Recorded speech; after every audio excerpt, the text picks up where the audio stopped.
safety, no duty. No safety, no duty. आवाज दो, हमें है.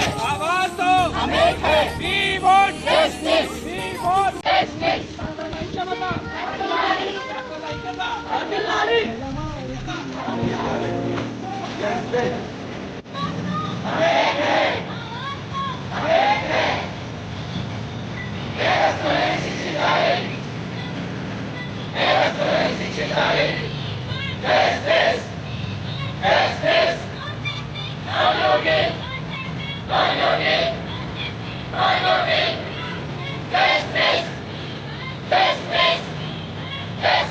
ఈరోజు కోల్కతాలో ఆర్జికర్ కాలేజీలో ఒక దారుణమైన సంఘటన జరిగింది.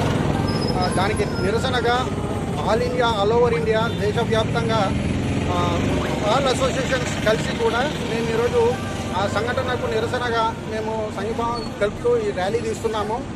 ఇలాంటి సంఘటనలు మళ్ళా పునరావృతం కాకుండా ఈ సంఘటనకు కారణమైన వాళ్ళను కఠినంగా శిక్షించాలని కోరుకుంటూ అలాగే మాకు వైద్యులపై జరుగుతున్న సంఘటనలను ఇలాంటి సంఘటనలు మళ్ళా కాకుండా కఠినమైన చట్టాలు రావాలని, సెంట్రల్ ప్రొటెక్షన్ యాక్ట్ ఇంప్లిమెంట్ చేయాలని చెప్పేసి, వైద్యులకు సేఫ్ వర్కింగ్ ఎన్విరాన్మెంట్ క్రియేట్ చేయాలని చెప్పేసి మేమంతా కూడా కోరుకుంటున్నాము. అలాగే ఈ సంఘటనకు కారణమైన వ్యక్తులను కఠినంగా శిక్షించాలని కోరుకుంటున్నాము. ఆగస్టు 9న ఆర్జికర్ మెడికల్ కాలేజ్ కోల్కతాలో జరిగిన సంఘటన అందులో పీజీ డాక్టర్ పైన సెకండ్ ఇయర్ విద్యార్థిని సెకండ్ ఇయర్ చెస్ట్ ఫిజిషియన్ ఆమె డ్యూటీలో ఉన్నప్పుడు ఇలా జరగడం చాలా బాధాకరం. మనం డైరెక్ట్ హాస్పిటల్ ముందు కూర్చున్నాము. హాస్పిటల్లో వైద్య సేవలు ఎప్పటికీ ఆపలేదు.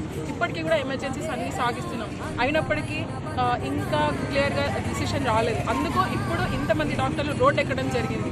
Every time this incident happen, but they only blame females. ఎప్పటికైనా కూడా అమ్మాయిలనే అంటారు. అమ్మాయిలు ఆర్డర్స్ వేసుకున్నారు, అమ్మాయిలు ఈ టైంలో తిరుగుతున్నారు, అమ్మాయిలు అక్కడ తిరుగుతున్నారు, ఇక్కడ తిరుగుతున్నారు. ఇప్పుడు మేము ప్రశ్నిస్తున్నాం. Being a female, I'm questioning the society. ఏం చేసామని ఇప్పుడు ఇట్లా చేసిండు? We're in duty, we're on duty, we're wearing only white apron, we're wearing only white apron, right? ఇందులో ఏం కనిపించిందని ఇదంతా చేశారు. We need, these are the questions to the society, to the government, to the people. I am asking through this social media. And next, ఇది ఎంతవరకు జరుగుతుంది అని అంటే మాకు సేఫ్టీ మెజర్స్ వచ్చేంతవరకు ఇట్లానే చేస్తాం. ఇప్పుడు రోడ్లు ఎక్కినాము, ఇంకా ఎంతకైనా తెగిస్తాం. ఫస్ట్ థింగ్, ఇప్పటికైనా అయినప్పటికీ మేము ఎమర్జెన్సీస్ ఎక్కడ ఆపట్లేదు. ఎమర్జెన్సీస్ జరుగుతున్నాయి, కానీ ఎమర్జెన్సీలు కూడా బంద్ చేయించే వరకు ప్రభుత్వం తెచ్చుకోవద్దని ఆశిస్తున్నాను. ముఖ్యంగా ఫీమేల్ డాక్టర్స్పై జరుగుతున్న అకృత్యాలు చాలా విషయాలు బయటికి రావట్లేదు సార్. అవి ఆల్మోస్ట్ దేశంలో అన్ని హాస్పిటల్లో ఇలాంటి సంఘటనలు జరుగుతున్నాయి.